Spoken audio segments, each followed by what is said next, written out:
Hello, this is Dr. Shaw. Just wanted to give an overview of the independent study. It is quite a bit different from some of the other courses in that there's not a lot of additional work other than the study itself. When I designed this study, I wanted to make sure that it gave students the flexibility to examine a topic that is interesting to you, while at the same time being able to devote a lot of time into your particular topic. So, depending on the size of each cohort, there may be fewer or more students. You may be working on different projects. There's really not as much work as far as discussions and things like that, or weekly journals or assignments, other than turning in your progress each week. Let's look at what this looks like over 5 weeks. So for your topical research study, again, this is an independent study, there's going to be an introduction to your topic. So for me as the reader, tell me why this is an important topic to you. Kind of the so what. Then you're going to work on an outline. So the outline really sets the topic and the focus of your work over the following 4 weeks. So you'll start out with an introduction, then your outline, and 3 scholarly peer-reviewed references. So give some indication as to here's some research that will support your topic. So week 2 is the first major section from the outline. So you'll work from your first section. You do not have to worry about self-plagiarizing here. I'm looking at building one continuous paper. So it's okay to turn in for week 2 what you've already done in week 1 as you continue to build upon it and expand on it. You'll add 3 more sources. So at this point you'll have a total of 6 references. Then your second major section from the outline that you identified in week 1 will be for week 3 or module 3 with 3 more scholarly peer-reviewed references for a total of 9. Then as we come into week 4, you'll continue to expand the third major section from your outline, and at this point you're adding, again, 3 more references, so now you're up to 12 total references. Then for week 5, the final submission, as we end the independent study, you'll put it all together. Now if you've been submitting essentially the same paper as you continue to build upon it and expand upon it, then week 5 really should be fairly straightforward because you've already done the work and now you're just putting a bow on it. So what's the final conclusion, the so what of your study? What have you learned as you write out your conclusion? And then you'll keep building on your APA references page.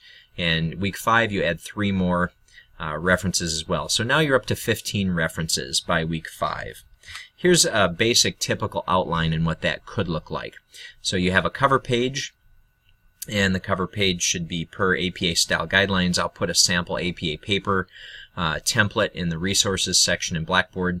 Again, introduce your reader to why is this study important, what's the purpose of your study, and then you'll identify the outline. So that's really all you're doing for week 1, but you want to have this be kind of where you're setting the agenda, the plan for the next 5 weeks. Then major point 1 is week 2, and there could be multiple subpoints in that. So it's writing basically a mini paper. And same thing in week 3 with your second major point 3 in week 4, and then week 5 is your conclusion. And as you go, make sure you're also documenting everything in APA style as usual. So that kind of takes us to there. One of the tricks or ways that you can use this to your advantage with ProQuest is, in citing everything in APA style. Most students are aware of this, and I've done a video in some of the previous classes that some of you may have had. But I want to make sure that you have this application. So if I go to the Grace Bible College website, gbcol.edu, and go to Library, I can go to On-Site Catalog or Databases. I want to go to Databases.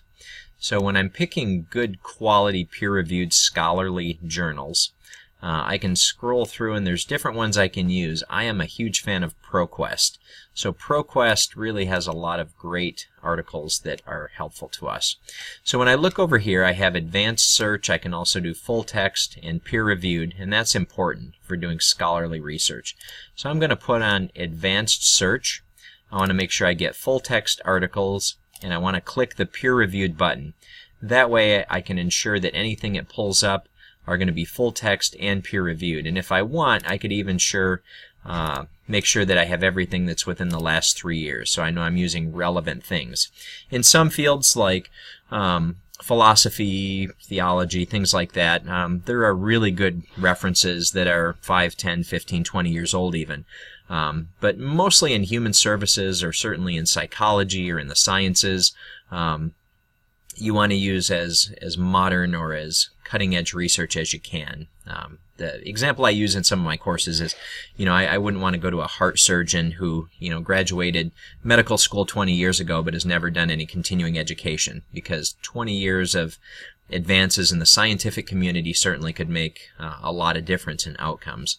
So as I look at my advanced search, I could look at leadership and psychology and see what pops up. So I just hit search, peer-reviewed, full-text articles, and it actually gave me 12,279 results. So that's a lot. I can look through some of the articles, and there we go. I like that one. So measuring leader behavior, evidence for a Big Five model of leadership. I'm not sure what that is, but when I click on it, I can look at that, and that will open it up for me. As I'm looking at this here, I can also take the full text PDF if I want to save a copy. I just click on the Save button, and that actually gives me exactly how this was published in the journal itself. So if you want to save a copy, or for those who like to print it, I can do that. But the best part here is, as I'm reading through it, I look at the details and I say, yeah, that's something I can use for my study. That ties into what I want to do. The best part here is over here at the Cite button, and it actually allows me to highlight that and right click it. I can copy it, and now as I put it into my paper on my references page, it's right there. So as I add those, I'll just want to make sure that as I keep adding 3 references every week, that I'm listing them alphabetical by author last name. So in this case, the first author listed is Langford, so LA would be my first reference as I continue to build on it. So let's say my next article is from Adams, then Adams would come before.